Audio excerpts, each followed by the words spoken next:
E se eu te dissesse que a Terra criou um reator nuclear sozinha, sem humanos, sem tecnologia, sem nenhum tipo de controle? Parece o roteiro de um filme de ficção científica, não é? Mas isso aconteceu de verdade, há cerca de 2 bilhões de anos. Em um lugar que hoje fica no Gabão, na África Central, a natureza fez algo que a ciência considerava impossível. Ela construiu um reator nuclear totalmente funcional. E não foi um acidente que durou alguns minutos. Esse reator operou de forma estável por centenas de milhares de anos. E o mais impressionante, ele não explodiu. Esse lugar tem um nome: Oklo. Hoje, se você olhasse para Oklo, veria apenas o que parece ser uma antiga mina de urânio abandonada, um lugar esquecido no meio do nada. Mas na década de 1970, cientistas franceses que trabalhavam com o urânio extraído dali notaram algo muito estranho. O material simplesmente não batia com as amostras de nenhum outro lugar do mundo. Parecia que algo estava faltando. Em maio de 1972, a anomalia foi confirmada. Técnicos de uma usina de processamento nuclear na França descobriram que o urânio de Oklo tinha uma concentração menor de um isótopo específico, o urânio 235. Agora, por que isso é tão importante? O U-235 é a estrela do mundo nuclear. É exatamente esse o isótopo usado para alimentar as usinas nucleares modernas e também para construir bombas atômicas. A sua concentração na natureza é incrivelmente consistente em quase todos os depósitos de urânio do planeta. Mas em Oklo não. Estava menor. Só havia uma explicação lógica para isso, por mais impossível que parecesse. Aquele urânio já tinha sido queimado. Ele já tinha passado por uma reação de fissão nuclear. Mas como? Há 2 bilhões de anos não existia tecnologia. Não existiam seres humanos. Não existia nada além da própria natureza. A resposta para esse mistério é ao mesmo tempo genial e assustadora. Para uma reação nuclear em cadeia acontecer, você precisa de algumas condições muito específicas. Uma espécie de receita cósmica. E há 2 bilhões de anos, a natureza em Oklo tinha todos os ingredientes.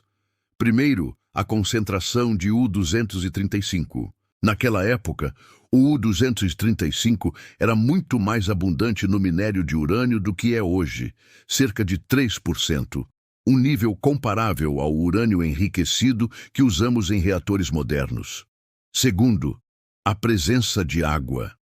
A região de Oklo era rica em água subterrânea que se infiltrava pelas fissuras das rochas. Terceiro, o ambiente geológico perfeito.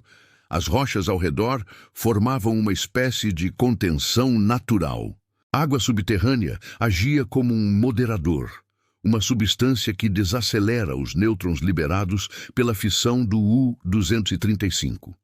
Isso é crucial, porque nêutrons mais lentos têm uma chance muito maior de atingir outros átomos de U-235 e sustentar a reação em cadeia. O resultado foi um ciclo perfeito e autossustentável. O reator ligava. A reação em cadeia começava, liberando uma quantidade enorme de calor. Esse calor fervia a água subterrânea, transformando-a em vapor. Sem a água líquida para moderar os nêutrons, a reação em cadeia parava. O reator desligava. Então, com o tempo, a rocha esfriava, o vapor se condensava de volta em água, e o ciclo recomeçava. Um ciclo natural de liga e desliga que funcionou de forma autônoma por milênios. As estimativas dos cientistas são de cair o queixo. Acredita-se que existiram pelo menos 16 desses reatores naturais na região de Oklo. E eles funcionaram de forma intermitente por um período de cerca de 500 mil anos. 500 mil de anos produzindo energia nuclear de forma controlada, sem nenhuma intervenção inteligente. Essa descoberta por si só quebrou paradigmas da física, da geologia e da nossa compreensão sobre a história do nosso próprio planeta. Ela provou que o que considerávamos uma invenção puramente humana, na verdade, já tinha sido criada pela própria Terra, bilhões de anos antes de nós. Mas a parte que realmente deixa os cientistas inquietos até hoje é outra. Quando um reator nuclear funciona, ele produz resíduos, o famoso lixo nuclear, que é extremamente perigoso e radioativo por milhares de anos. Uma das nossas maiores dores de cabeça hoje é como armazenar esse lixo de forma segura. Em Oklo, a natureza não só criou o reator, como também resolveu o problema do lixo. Os subprodutos radioativos gerados por 500 mil anos de operação simplesmente não se espalharam. Eles ficaram contidos, presos na estrutura geológica de argila e rocha, ao redor dos reatores por 2 bilhões de anos. Eles mal se moveram alguns centímetros do lugar onde foram criados. Isso levanta uma pergunta profundamente perturbadora. Se a natureza conseguiu conter resíduos nucleares de forma tão eficaz por tanto tempo, o que nós estamos fazendo de tão errado? Oklo se transformou, da noite para o dia, em um laboratório natural único no mundo. Um lugar onde podemos estudar o armazenamento de lixo nuclear a longo prazo, a estabilidade geológica e a segurança de depósitos profundos. É como ter um experimento que já rodou por 2 bilhões de anos e agora podemos analisar os resultados. A natureza nos deu um modelo de como fazer e ainda estamos tentando decifrar todos os seus segredos. Mas vamos pensar nas implicações. Se algo naquele ciclo natural tivesse dado errado, se a reação tivesse saído de controle, a Terra poderia ter sofrido um evento radioativo global antes mesmo da existência dos dinossauros. Mas não aconteceu. A natureza encontrou um equilíbrio. E, claro, um mistério dessa magnitude não poderia existir sem gerar uma avalanche de teorias alternativas. Algumas pessoas sugerem que Oklo não foi tão natural assim, que talvez tenha sido manipulado por uma civilização antiga e tecnologicamente avançada que desapareceu sem deixar rastros. Outros vão mais longe, dizendo que é uma evidência de tecnologia perdida ou até mesmo de intervenção extraterrestre. A ciência convencional, baseada nas evidências geológicas, descarta essas ideias e afirma que foi um fenômeno natural raro, mas perfeitamente explicável. Mas o fato permanece.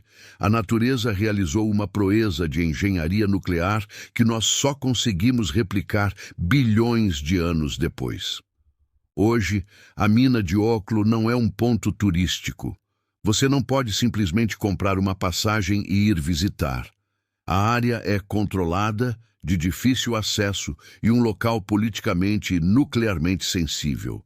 É um lembrete silencioso, quase secreto, de que o planeta em que vivemos é muito mais complexo e poderoso do que a nossa arrogância moderna nos permite admitir.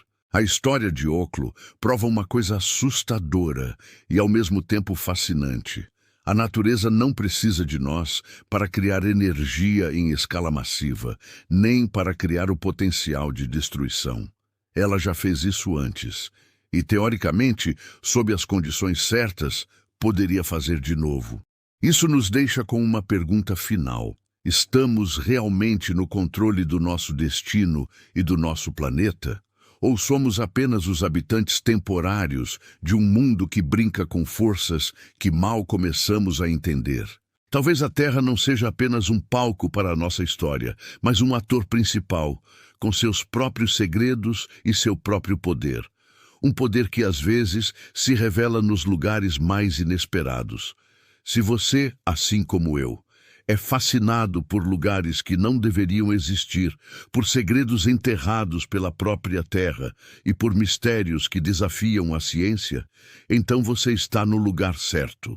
Inscreva-se aqui no canal Destino Proibido, onde exploramos as histórias que o nosso planeta preferia manter esquecidas. Obrigado por assistir e até a próxima.